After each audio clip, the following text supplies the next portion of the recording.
Well, it's not often that we get to hear from BYU Athletic Director Tom Holmoe in a media setting. This past week, he invited members of the media down to Provo, where he discussed several topics surrounding the athletic programs at the Y. Of course, football was at the forefront of it all.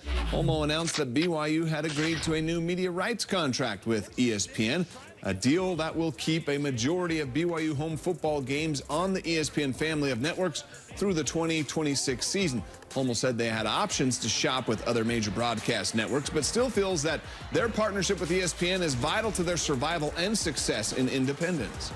Well, you can't do it without it. Absolutely. There's no way. And people say maybe you could have gone with, could you have gone with another broadcast company? Yeah, sure.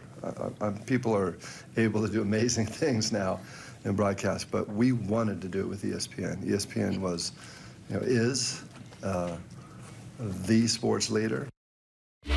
Holmoe also reiterated his feeling that independence is still the best route for BYU football. And with a schedule like the one they have this coming fall, it's hard to argue. That schedule was officially announced last week with games against 6 Power 5 schools, along with Houston, Boise State, and San Diego State. But when you have a year like last season with a lot of injuries, should he tame down the scheduling?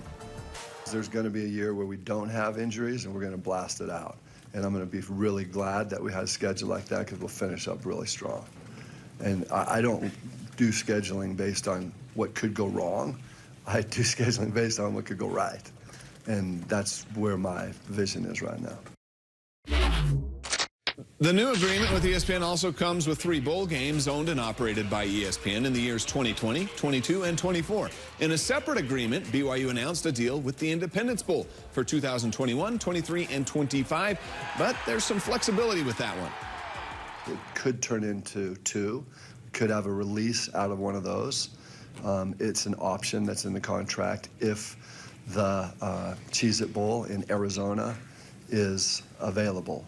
And that would mean that one of the teams from the affiliations or one of the conferences wouldn't be able to fulfill it.